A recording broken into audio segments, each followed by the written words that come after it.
Good afternoon, I'm Raylene Ramsey. This is your afternoon news fix for Tuesday, the 3rd of March. Total disarray in the Middle East, with US and Israeli aggression towards Iran only growing more violent. They've bombed more than 1,200 Iranian targets in 3 days and plan to double that by tomorrow. Iran's fired on multiple Gulf states in retaliation and has closed the Strait of Hormuz, strangling oil shipping. Israel's also attacking Lebanon, killing more than 50 people in attempts to stamp out Hezbollah. Prime Minister Benjamin Netanyahu has claimed on Fox News Iran bounced back from its nuclear sites and missile programs being bombed last year. They started building new sites, new places, underground bunkers that would make their ballistic missile program and their atomic bomb program immune within months. The Justice Minister's highlighting the merits of another military-style boot camp program. Newstalk ZB understands a second program starts on Monday with 10 young offenders. Legislation allowing judges to order attendance hasn't been passed, so attendees participate by individual and family choice.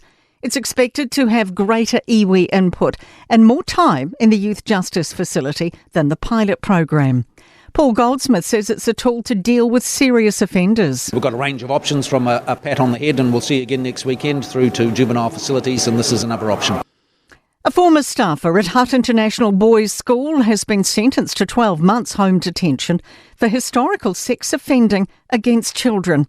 Tobias McIntosh reports. Anthony Derek Francis appeared in the Wellington District Court today, charged with indecent acts on boys relating to victims aged 11 and 14. While employed at the school, Francis sexually abused 2 victims in the late 1990s. A victim found an old handwritten letter from the man decades later and realised he'd been groomed. The Education Minister insists there's progress on tackling a secondary teacher shortage, although it's grown this year. The annual Ministry of Education forecast shows a surplus of 530 primary teachers, but 710 fewer secondary staff than needed. That's up from last year's estimate of 550.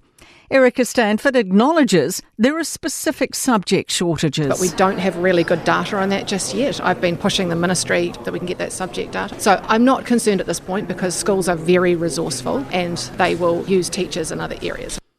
The High Court's refused a gang member's challenge of his patch conviction. Open Justice reports Mana Brown was convicted and discharged for wearing a nomad's cap at a Wellington community pool reopening in 2024.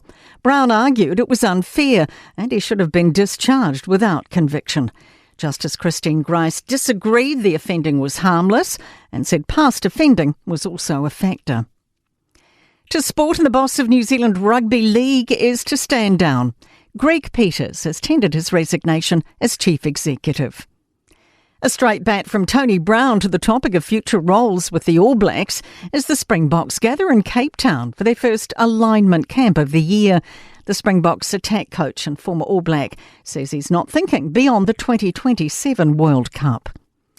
Each member of the Pakistan T20 World Cup squad has been slapped with a fine for missing out on the semi-finals of the tournament. That's your latest news fix. We'll be back with the next update tomorrow morning from the Newstalk ZB newsroom.